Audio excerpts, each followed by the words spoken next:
Hello and welcome to Thursday's programme. Coming up tonight between now and 6:30.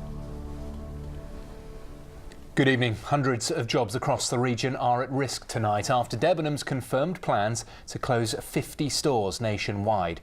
The company lost £500 million last year as it struggles to adapt to shoppers moving from the high street to online. Well, So Grace, that's a view of shoppers in Truro. What about the shop owners there in Plymouth? How have they taken this news? So Ben, just tell us what Debenhams are trying to do to keep some of these stores open then. OK, Ben in Taunton, thanks very much indeed, Ben McGrath there. Thank you.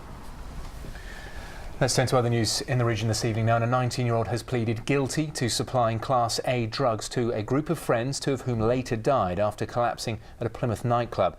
Aaron Riley from Newton Abbot and Joshua Brock from Oakhampton both collapsed at... A student from Exeter accused of spying overseas has appeared in court after 5 months of solitary confinement. A 102-year-old man is being treated in hospital tonight after he spent 3 nights on his roof after falling over and getting stuck. He had apparently gone up there to adjust his TV aerial. Ron Easton was found lying face down on a garden rake on top of his house in Bigbury-on-Sea. A friend called 999 after noticing 3 unopened milk bottles outside the house. Here is a recording of that call. A remarkable story, and this evening the ambulance service has confirmed that Mr Easton remains in hospital in a stable condition. We wish him all the very best. All roles in the military, including with the Royal Marines, are now open to women. The Defence Secretary, Gavin...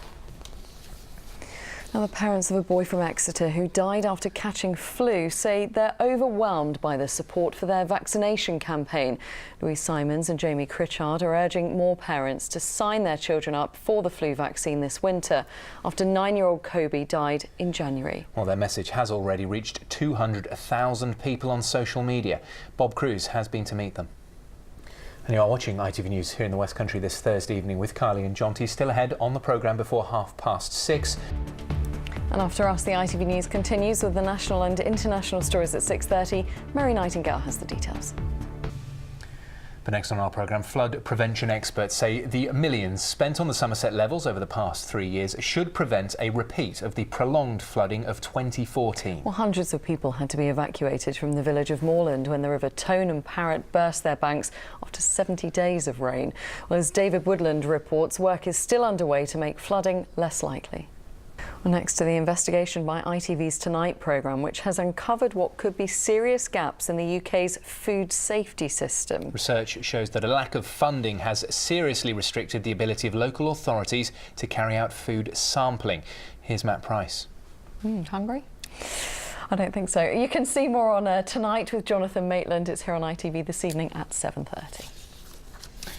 Now, Exeter City's new stand at St James Park opened today and will be used by fans for the first time this weekend. It is named...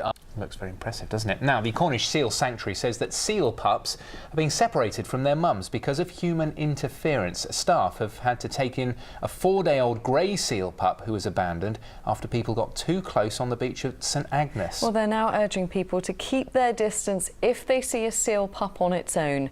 Kathy Wardle has more. They do an amazing job. You've been there, haven't you? I have, yeah, and they really do an amazing job. I can see why it's tempting to get close to them, you know, particularly when they're little, but no, you must keep your distance. Stay away. It is weather time now. Charlie's joined us in the studio. Charlie, we were talking just during that piece about a question to ask you, and it basically boiled down to asking you about something that you found that is pretty weird. It's pretty weird, and for a while this afternoon I didn't know what it was, which troubled me slightly. Yeah, full-on geek-out session. Charlie, thank you very much. Now, just before we go, here's a reminder of the main headlines here in the West Country this evening. And hundreds...